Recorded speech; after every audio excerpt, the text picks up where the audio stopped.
Kviesiu paskui pagalbą savo vyrą, nes turėsiu keletą jums žinučių, konsultanto laiškų, kurie norėjo jūs šiandien pasiekti.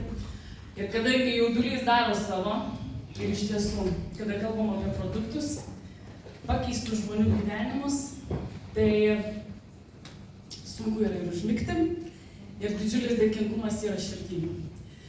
Tai pirmiausiai, kai Algirdas kalbėjo apie svajonės, tai svajonė, mano su vyru, pirmiausia buvo susilaukti vaikų. Ir mes tai bandėm, keliavom, turėjom savo kelius.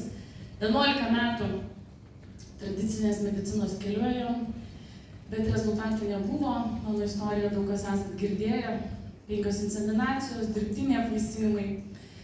Ir galutinis rezultatas tik bagažas įvairių ligų, kurios prisikaupė man, bevartojant hormoninius vaistus, atliekant įvairias operacijas, endometriozės, jos didėjo, operuodavau kas 3 mėnesius. Žodžiu, visko buvo daug, aš nekalbu, žmonės dabar grįžta iš dirbtinio apvaisinimo klinikų ir sako, tu įsivaizduoji, ten nėra psichologo. Aš po 1 mėnesio susirgau mėnesinę, manęs niekas nepalaiko. Aš nežinau, kaip man gyventi toliau. Kur yra stiprybės. Ir kada šeimos jungiasi čia, jos turi tą palaikymą, jos turi tą bendrystę. Mes turim žmonių, kuriem pavyko. Jungis pavyks ir tau. Niekada nepaliekam. Manęs niekas niekada nepaliko.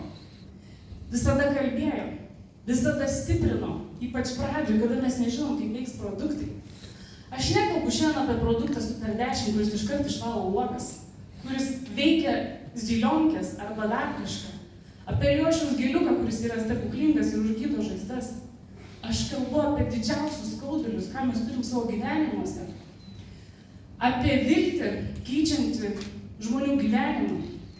Apie 16-metę, kuriai buvo galvos onkologija 3 stadija ir gydytojai atsisakė gydyti toliau, nes kraujo tyrimai tiesiog nebeleido daryti daugiau gydymo tęsti. Kada mama skambina 10:30 ir sako, atvažiuok rytoj, darykim kažką, aš nežinau, kaip padėti, mano vaikas nebelipa iš lovos. Ir tu supranti, iš tikrųjų mes nelaikininkai turbūt turim tą misiją, turim padėti žmonėm. Ir kada tau kažkas padeda, tu padedi. Ir iš tikrųjų, kaip aš sakau, tai yra labai daug tokių mažų istorijėlių. Ar ne? Kažkoks ten D-vitamino, akys nusilpusios, tai čia toks atrodo nieko. Iš +3 vaikai 7 metų pernai prieš mokyklą tikrinos 3,5 buvo. Šiemet eina tikrintis vienetukai. Tai aš kaip sakau, čia nebe istorijos, tai čia viskas taip aišku. O čia slogos, žinai, daviau česnako ir nepraeina sloga. Turbūt jūsų produktai neveikia. Rimtai? Tai vėlgi, ne, mes kaip konsultantai, mes žinom, ką mes turim ir jau turbūt 1 dieną, kai Stevenas kalbėjo, man jisai giliai irgi palietė tuos dalykus, kokius produktus mes turim. Ir praėję metai mūsų šeimai buvo iššūkiai ir kartais turbūt, kai tu suabejoji produktais, gauni išbandymų. Ir vyro trauma, 12 siūlių ryte, matėt kažkas Kaune.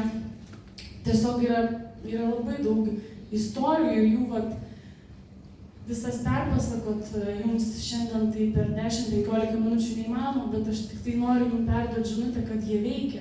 Šiandien mes su vyru auginam 2 vaikus ir galvoju, kaip apsisaugot.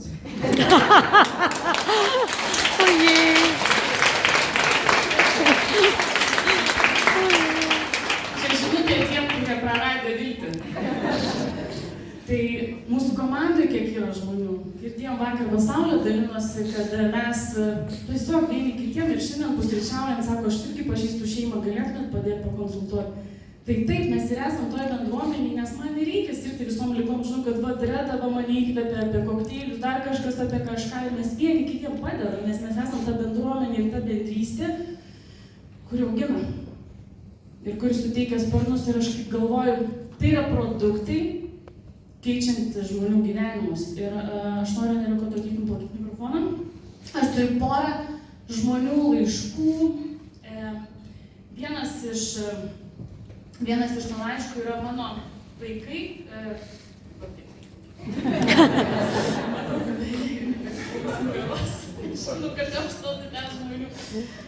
Istorija, kaip sako, pas mumis ateina žmonių, Dievas neturi kitų rankų. Jisai turi tik tai mūsų rankas ir moteris, kuri atėjo. Jūs sakykit, jeigu jums gerai, tai gerai. Žinau žmonės už to.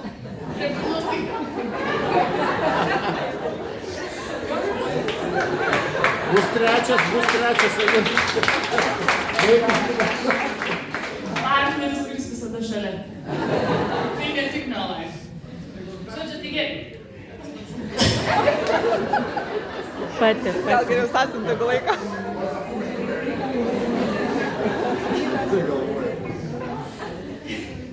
Sakė tu pati.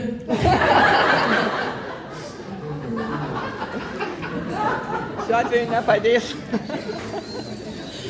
Viskas gerai. Dešimtas. Viskas gerai yra, žinokit, kaip nors. Gerai, žodžiu taip, istorija viena yra tokia. Aš čia pasirašiau, bet aš nežinau, ar aš vis tiek skaitysiu, nes dažnai būna aš pasirašau, aš pradedu skaityti, paskui pametu ir nebežinau kur ir tada vėl gaunas.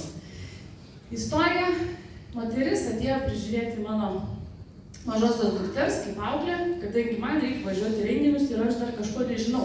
Žinot, kaip sako, važiuoju į renginius, ką tu ten apie tos produktus klausysi, kai viską jau taip aišku. Vakar buvai ir praeitą trečiadienį ten, kas ten nauja. Bet mes važiuojam ir iš tikrųjų vėl tos naujos istorijos, patirtis ir turbūt į stovyklą atvažiavo tie, kurie esate buvę ne vienais metais ir šiais metais naujos istorijos. Tai istorija vienos mamos. Taip, istorija tokia. Kaip dabar pamenu, nuolat vaikai sirgo. Vyras buvo užsienyje, vienai buvo gyventi labai sunku. Mama gyveno Šiauliuose, o aš Mažeikiuose. Viskas atsitiko, kai mano sūnui 2,5 metų, aš tiesiog paminėsiu, nes jis parašė, po skiepo. Stipriai sutino koją, savaitę sunkiai vaikas vaikščiojo, o po to prasidėjo linksmybės. Dingo visi žodžiai, kuriuos jis mokėjo, pasidarė hiperaktyvus, nervingas, nereagavo į mano paliepimus. Žodžiu, pradėjo gyventi savo pasaulyje. O tada dar kelionės pas specialistus. Nustatytas lengvas autizmas, elgesio, emocijų sutrikimai, dėmesio sutrikimai. Pradėjus lankyti darželį, sūnus nuolat sunkiai sirgdavo. Nuolatiniai plaučių uždegimai, dasidėjo astma, alergijos. Pradedant gydyti astmą ir kitas ligas, vaikui pradėjo stipriai augti svoris nuo hormoninių vaistų. Tu turbūt nepatikėsi, iki 10 kg per mėnesį, nors vaikas nieko nemėgdavo valgyti. Mano vaikas buvo nurašytas sistemos ir, kaip sakė, nesvarbu, kokį darželį ar mokyklą laikys, jis vis tiek nesugebės normaliai mokytis ir neadaptuosis prie aplinkos. Žodžiu, mama rašo, kad gyveno nuolatinėse baimėse, nepasitikėjime, santykiai su vyru tik prastėjo, nes iš tikrųjų mama turėjo didelį iššūkį, nes augino 2 berniukus. Čia buvo vyresniajam sūnui. Dalinuosi tau taip, kad buvau praradusi džiaugsmą, ramybę. Neolife naujas gyvenimas, kuris prasidėjo, kai susipažinau su tavim ir Neolife produktais. Kai pradėjom vartoti, pasijutom kaip žmogus gavęs deguonies kaukę. Žinai, aš labai bijojau įsileisti tave su tais produktais į savo gyvenimą, nes buvau praradus viltį. Bet tu nuolat mane palaikei ir tikėjai, kad mūsų gyvenimas gali pasikeisti. Tu privertei mane prabusti, nepasiduoti, nors mūsų visai nepažinojai. Su Neolife, berniuko vardas praštas nenoriu sakyti, nes jeigu kartais išeis, pasikeitė mano vaiko gyvenimo 180 laipsnių kampu. Galim sakyti, kad tu padovanojai jam naują gyvenimą, o man padėjai išgelbėti mano vaiką. Šiandien mano sūnui, kas yra Neolife, tai visos išnykusios diagnozės, nes mes su Neolife jau 5 metai. Ir žinai, šiais metais 5 klasę jis baigė pagyrimo raštu, 9-10. nepraleidęs nė vienos pamokos. Ačiū, kad buvai ir esi šalia. Čia mama žinutė.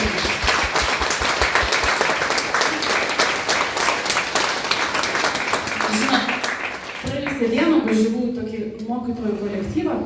Ten viena mokytoja išeina į pensiją ir išvyksta į kitą miestą gyventi. Ir jos kolegė iš jos pirkdavo tos produktus ir sako, aš noriu registruotis, tiesiog ką čia man daryti.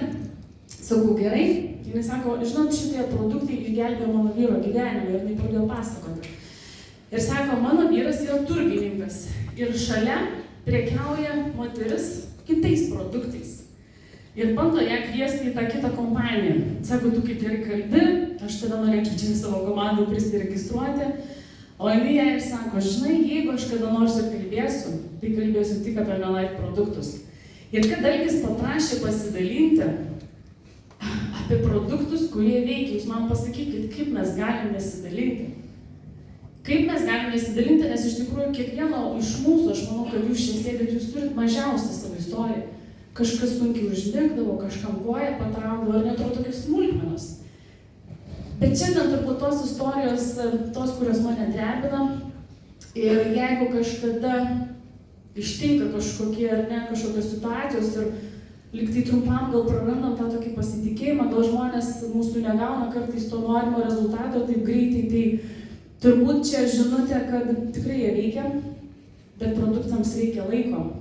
Su to pačiu nevaisingumu, ar ne, mums prireikia nepilnai pusės metų, kitiem 2 mėnesių, kitiem 3 mėnesių, kitiem 1,5 metų. Tai vat vėlgi, kaip ir Eglė sakė, yra labai, mes turime išsiaiškinti tiesiog situacijas. Ir aš labai džiaugiuosi, kad atrodo, tie vyrai su mumis važiuoja ir šiandien džiaugiuosi, kad yra vyrų, pamokim jiem.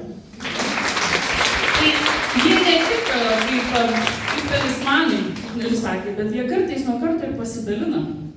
Ir iš tikrųjų, istorija, kurią noriu pasidalinti, tai tiesiog vyras eidamas į pamainą pasidalino su savo bendradarbiu, kad tiesiog yra tokie produktai. Situacija žmogus irgi buvo pakankamai sudėtinga. Pradėjo statyti namą, reikia pinigų, išvykau į užsienį. Užsienį dabūnant, lyg tai pinigų atsiranda, bet pradeda irti šeimą. Tada namą kažkaip reikia pabaigti, bet nebėra kam gyventi tame name. Ir va tiesiog tokia situacija, žmogus grįžta į Lietuvą, kaip jisai sako, aš toks jausmas, kad grįžau prisibaigti. Nors jam tuo metu buvo 43 metai. Tai aš noriu savo kalbą pabaigti jo žinute ir bus mano paskutinis žodis. Jisai man iš tikrųjų vakar, žinokit, atsiuntė tą žinutę, nes kažkaip galvoju, man reikia ir vyriškos tokios energijos, kad ne tik moterim reikia produktai, bet ir vyram. Tai jo žinutė jums. Prieš atrandant Neolife produktus, visų pirma, mane kamavo panikos atakos. Didžiulė baimė, nežinia. Bemiegas naktis, atsibudimas naktimis, turbūt po kokį 20 kartų. Išpiltas prakaito, košmarai kiekvieną naktį, depresija. Viskam apatija. Niekas nebekėlė džiaugsmo. Be psichologinių problemų, šalia koja kojon žengia fizinės problemos. Svorio kritimas nuo 92 iki 74 kg vienu momentu, įvairios virškinimo problemos, energijos trūkumas, įvairūs ir migruojantis skausmai po visą kūną. Priežasčių ieškota. Gydytojų aplankyta, per metus laiko turbūt nežinau kiek specialistų, bet rezultatų jokių. Neolife produktų atradimas pakeitė mano gyvenimą kardinaliai. Beje, patikėjau jų veiksmingumu jau nuo pirmų dienų. Pradžioje džiaugsmas, kad atsirado kažkas, kas padės man gyventi. Vartojant pats pirmas pastebėjimas, kad po truputį pradėjo grįžti energija. Pradėjo gerėti maisto virškinimo sistema. Atsirado pozityvių minčių. Traukėsi naktiniai košmarai ir nerimo atakos, ko pasekoje ir fiziškai pradėjau geriau jaustis. Neolife su manimi kartu ir šiandien. Ne tik patys produktai, kurių iki šiol vartoju, bet ir žmonės, kuriuos aš sutikau ir kurie padėjo pasijausti geriau sunkiu gyvenimo momentu. Niekada netikėjau, kad svetimi žmonės gali tiek stengtis dėl kito žmogaus. Turbūt tai jau įgimta kiekvienam Neolife nariui. Šiandien Neolife man tai ramstis, į kurį aš galiu atsiremti, bet kada, kai tik reikės. Pats ne Life pavadinimas, gal tik pavadinimas, bet žmonės, kurie neša šitą pavadinimą, štai yra didžiausia vertybė.